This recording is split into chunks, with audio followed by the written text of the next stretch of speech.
नमस्कार, vision IAS के news today के इस अंक में आप सभी का स्वागत है। इस अंक में हम आपके लिए लेकर आए हैं यूपीएससी परीक्षा की दृष्टि से महत्वपूर्ण कुछ अहम खबरें। इस अंक की सबसे पहली खबर पोत एवं परिवहन क्षेत्र से। हाल ही में संसद द्वारा महापत्तन प्राधिकरण विधेयक 2020 पारित कर दिया गया है। इस अधिनियमन के बाद ये विधेयक भारत में प्रमुख पत्तनों के विनियमन, संचालन और नियोजन के लिए महापत्तन न्यास अधिनियम 1963 को प्रतिस्थापित करेगा। साथ ही इसके माध्यम से इन पत्तनों को और अधिक स्वायत्तता प्रदान की गई है। इस विधेयक का उद्देश्य निर्णय प्रक्रिया का विकेंद्रीकरण करना और प्रमुख पत्तनों के प्रशासन में पेशेवर दक्षता का समावेश करना है। आइए इस विधेयक के मुख्य प्रावधानों को जानते हैं। इसके प्रावधान विधेयक में उल्लिखित प्रमुख पत्तनों पर लागू होंगे। मौजूदा पत्तन न्यासों के स्थान पर प्रत्येक प्रमुख पत्तन के लिए एक महापत्तन प्राधिकरण बोर्ड को स्थापित करने का प्रावधान किया गया है। ये बोर्ड अनुबंध संपन्न करेगा, योजना और विकास प्रशुल्कों का निर्धारण करेगा। इसके साथ ही किसी भी वित्तीय संस्थान से ऋण की व्यवस्था करना आदि कार्य भी करेगा। केंद्र सरकार द्वारा न्याय निर्णायक बोर्ड का गठन किया जाएगा और उल्लंघन के लिए दंड का प्रावधान किया गया है। इसमें सार्वजनिक निजी भागीदारी वाली परियोजनाओं को ऐसी परियोजनाओं के रूप में परिभाषित किया गया है जिन्हें बोर्ड द्वारा रियायती अनुबंध के आधार पर स्वीकार किया जाएगा। बोर्ड ऐसी परियोजनाओं के लिए आरंभिक बोली के समय प्रशुल्क निर्धारित कर सकता है। इस विधेयक में ये प्रावधान है कि केंद्रीय पत्तनों के प्रशासन में लैंडलॉर्ड पोर्ट मॉडल को अपनाया जाएगा। इस मॉडल के अंतर्गत पत्तन का स्वामित्व पत्तन प्राधिकरण के पास रहता है, लेकिन अवसंरचना को निजी फर्मों को पट्टे पर सौंप दिया जाता है, जो स्वयं अन्य उन्नत अवसंरचना विकसित करते हैं और उसे बनाए रखते हैं। अगली खबर मुक्त व्यापार समझौतों से संबंधित है। जापान, कोरिया, आसियान के साथ मुक्त व्यापार समझौतों पर पुनर्विचार करने के लिए वाणिज्य संबंधी संसदीय स्थायी समिति का गठन किया गया है। मुक्त व्यापार समझौतों के अंतर्गत शून्य या रियायती सीमा शुल्क दर पर अधिकांश वस्तुओं के आयात की अनुमति प्रदान की जाती है। इसकी वजह से द्विपक्षीय और बहुपक्षीय व्यापार को बढ़ावा मिलता है। मुक्त व्यापार समझौतों पर पुनर्विचार की आवश्यकता अनुभव की जा रही है, क्योंकि नीति आयोग के अध्ययन के अनुसार भारतीय निर्यातकर्ता द्वारा एफटीएज के उपयोग की दर बहुत कम यानी 5 से 25% के बीच है। इसका कारण ये है कि निर्यातकों को इनसे संबंधित नियमों को लागू करने में कठिनाइयों का सामना करना पड़ता है। एफटीएज के तहत आयात में वृद्धि हो रही है और एफटीएज के अंतर्गत लाभ का दुरुपयोग भी किया जा रहा है। इससे घरेलू उद्योग प्रतिकूल रूप से प्रभावित हो रहे हैं। आपको बता दें कि कुछ आसियान राष्ट्र भारत में चीनी उत्पादों की डंपिंग कर रहे हैं, जो उत्पत्ति के नियम संबंधी प्रावधानों का स्पष्ट उल्लंघन है। उत्पत्ति के नियम एक उत्पाद के राष्ट्रीय स्रोत को निर्धारित करने के लिए आवश्यक मानदंड हैं। पिछले वर्षों के दौरान आसियान के साथ भारत के व्यापार घाटे में वृद्धि हुई है। आइए अब समिति द्वारा दिए गए कुछ सुझाव भी जानते हैं। जब तक एफटीएज में पारस्परिकता सुनिश्चित नहीं की जाती है, तब तक कुछ मदों जैसे इस्पात में रियायती दरों को निलंबित किया जाना चाहिए। आरओओ के संबंध में आवधिक अनुपालन आकलन किया जाना चाहिए। देश के लिए संभावित रूप से लाभप्रद अधिकाधिक अंतर्राष्ट्रीय व्यापार समझौतों की अनुशंसा की जानी चाहिए। हाल ही में सरकार ने एफटीएज के अंतर्गत भारत में आयात के माध्यम से शुल्क अपवंचन के मामलों की रोकथाम के लिए सीमा शुल्क व्यापार समझौतों के तहत उत्पत्ति के नियमों का प्रशासन नियम 2020 को अधिसूचित किया है।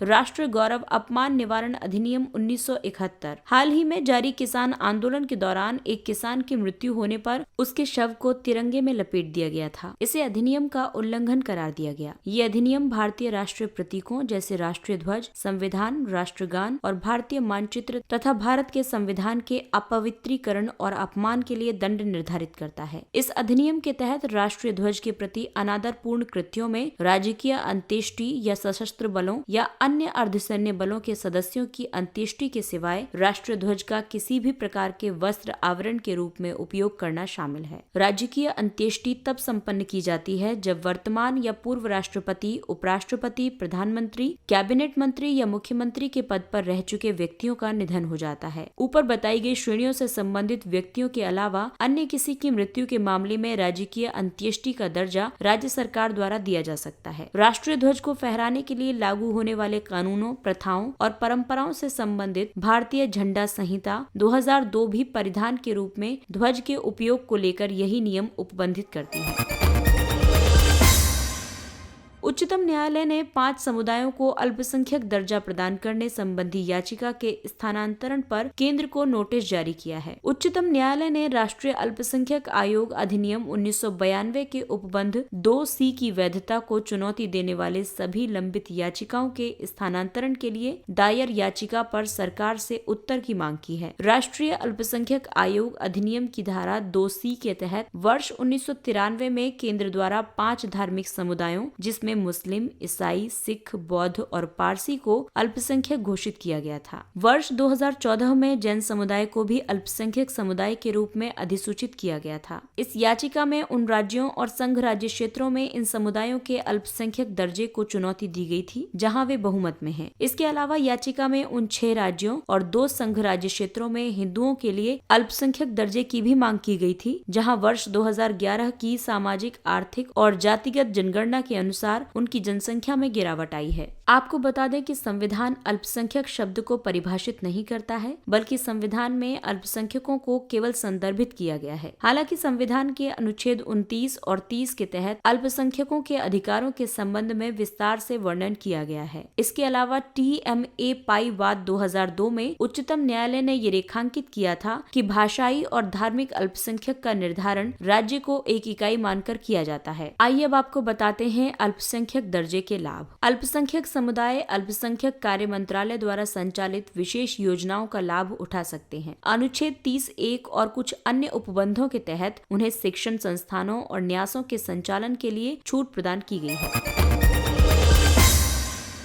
भीमबेटका की गुफाओं में पृथ्वी के सबसे प्राचीन जीव के दुर्लभतम जीवाश्म की खोज की गई है। शोधकर्ताओं का मानना है कि उन्होंने भीमबेटका में डिकिंसोनिया के जीवाश्म की खोज की है। हालांकि ये भारत में पहली बार है जब डिकिंसोनिया के जीवाश्म की खोज की गई है। डिकिंसोनिया को पृथ्वी का सर्वाधिक प्राचीन जीव माना जाता है। ये लगभग 570 मिलियन वर्ष पूर्व उत्तर इडिएकरन कल्प के दौरान पाए जाते थे। ये बेसल पशुओं की प्रजाति का एक विलुप्त वंशज है। बेसल पशु उन पशुओं को कहा जाता है जिन पशुओं की शारीरिक संरचना में अर्धव्यासीय समरूपता होती है। इसे प्रारंभिक साधारण जीवों और कैम्ब्रियन काल में हुए पृथ्वी पर जीवन की व्यापक शुरुआत के बीच की एक अभिन्न कड़ी माना जाता है। डिकिंसोनिया के जीवाश्म ऑस्ट्रेलिया, रूस, यूक्रेन और चीन में भी पाए गए हैं। भारत में डिकिंसोनिया की खोज जैव भौगोलिक क्षेत्रों और उत्तर इडिएकरन कल्प के दौरान प्लेट विवर्तनिकी से हुए पुनर्निर्माण के आकलन के लिए मार्ग प्रशस्त करेगी। ये 550 मिलियन वर्ष पूर्व गोंडवाना लैंड के निर्माण की भी पुष्टि करता है। इससे पहले वर्ष 2019 में एक साइबेरियाई गुफा में डेनिसोवेंस के जीवाश्म भी पाए गए थे। डेनिसोवेंस आदिम मानव की एक विलुप्त प्रजाति या उपप्रजाति है। आइए अब आपको बताते हैं भीमबेटका के बारे में। भीमबेटका की गुफाएं मध्य प्रदेश में विंध्य पर्वत के गिरिपाद में अवस्थित हैं। इन्हें यूनेस्को की विश्व धरोहर स्थल की सूची में भी शामिल किया गया है। ये माना जाता है कि भीमबेटका में चित्रित प्राचीनतम गुफा चित्र की कालावधि लगभग 12,000 वर्ष पूर्व की है। इन चित्रों के उत्कीर्णन में अधिकांश तौर पर लाल और श्वेत रंगों का उपयोग किया गया है।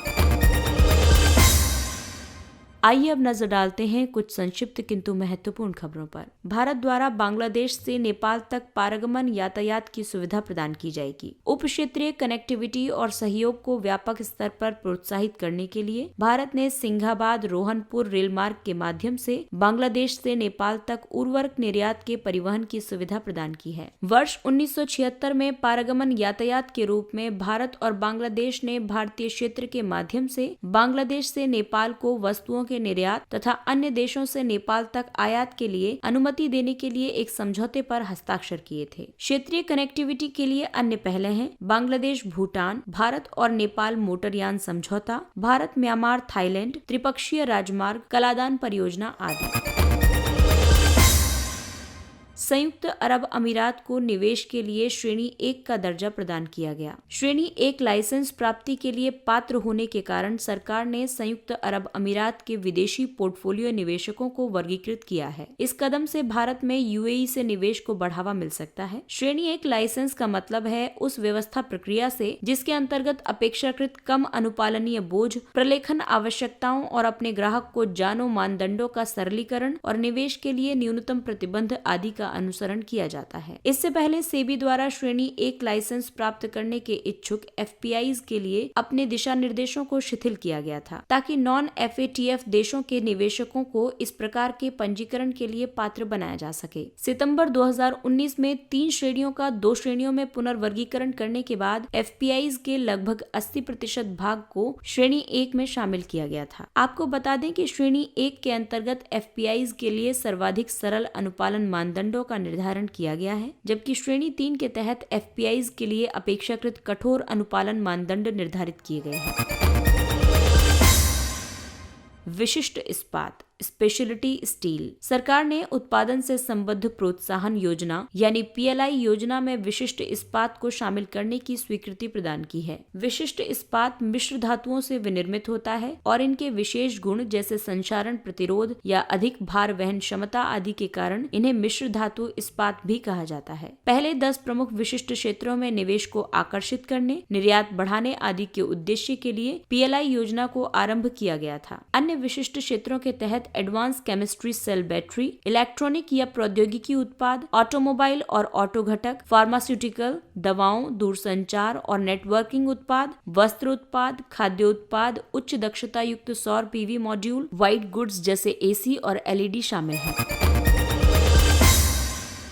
विश्व सतत विकास शिखर सम्मेलन। प्रधानमंत्री ने विश्व सतत विकास शिखर सम्मेलन 2021 का उद्घाटन किया है। ये शिखर सम्मेलन the energy and resources institute का एक प्रमुख वार्षिक कार्यक्रम है। The energy and resources institute TERI ऊर्जा, पर्यावरण और सतत विकास के क्षेत्र में कार्यरत एक गैर लाभकारी नीति अनुसंधान संगठन है। ये शिखर सम्मेलन जलवायु परिवर्तन का मुकाबला करने संबंधी प्रयासों में सरकारों, प्रमुख व्यापारिक भागीदारों, शिक्षाविदों, जलवायु वैज्ञानिकों, युवाओं और नागरिक समाज को एकजुट करती है। केरल समुद्र तट पर तेल का रिसाव। तिरुवनंतपुरम के निकट कोचुवेली में फर्नेस ऑयल रिसाव को हटाने के लिए एक आपातकालीन सफाई प्रक्रिया आरंभ की गई थी। महासागरों में होने वाला तेल रिसाव इसके सबसे प्रमुख प्रदूषकों में से एक है। प्रतिवर्ष लगभग 3 मिलियन मीट्रिक टन तेल महासागरों को दूषित करता है। तेल रिसाव को हटाने के लिए कई उपाय किए जा सकते हैं, जैसे तेल के प्रसार को कम करने या रोकने के लिए फ्लोटिंग बूम का उपयोग करना, विभिन्न सॉर्बेंट जैसे पुआल, ज्वालामुखी राख आदि का उपयोग करना जो जल से तेल को अवशोषित करते हैं। संदूषक हटाने के लिए स्किमर्स या तेल स्कूप को नावों पर लगाया जा सकता है। इसके लिए टेरी द्वारा ऑयल जैपर का उपयोग किया जाता है। ये एक प्रकार के जीवाणु होते हैं जो कच्चे तेल में विद्यमान हाइड्रोकार्बन यौगिकों का भक्षण करके उन्हें CO2 और जल में परिवर्तित कर देते हैं। कोच राजवंशी ये एक समुदाय है जिसका संबंध मूल रूप से कामता साम्राज्य से है। इसके अंतर्गत असम, पश्चिम बंगाल और निकटवर्ती प्रदेश शामिल थे। मध्यकाल में ये एक प्रमुख समुदाय था जिसने अपने कामतापुर क्षेत्र के अंतर्गत बांग्लादेश, पश्चिम बंगाल, बिहार और भारत के उत्तर पूर्व के एक बड़े हिस्से पर शासन किया था। स्वतंत्रता के बाद कूच बिहार की रियासत पश्चिम बंगाल का हिस्सा बन गई थी। पिछले वर्ष सरकार ने असम में कामतापुर स्वायत्त परिषद का गठन किया था। इसमें असम के कुछ निचले जिलों में मुख्य रूप से कोच राजवंशियों के ग्राम शामिल हैं। माओरी समुदाय। माओरी न्यूजीलैंड के स्थानीय निवासी हैं। वे पोलिनेशियन हैं और देश की जनसंख्या में उनकी हिस्सेदारी 15% है। पोलिनेशिया प्रशांत महासागर में द्वीपों की एक विशाल श्रृंखला है जिसमें हवाई, न्यूजीलैंड, ईस्टर द्वीप, टोंगा और फ्रेंच पोलिनेशिया शामिल है। माना जाता है कि माओरी 9वीं शताब्दी से 13वीं शताब्दी ईस्वी के लगभग पोलिनेशिया में अन्यत्र कहीं से न्यूजीलैंड में आए थे। ते रेओ माओरी उनकी मूल भाषा है। हाल ही में एक माओरी सांसद द्वारा टाई पहनने से मना करने पर उसे संसद से बाहर कर दिया गया था। इस घटना के बाद न्यूजीलैंड की संसद ने टाई पहनने की अनिवार्यता को समाप्त कर दिया। इसके साथ ही ये अंक समाप्त होता है। अगले अंक में फिर मुलाकात होगी कुछ अन्य महत्वपूर्ण खबरों के साथ। तब तक अपना ख्याल रखिए, सुरक्षित दूरी बनाए रखिए, मास्क पहनिए। नमस्कार।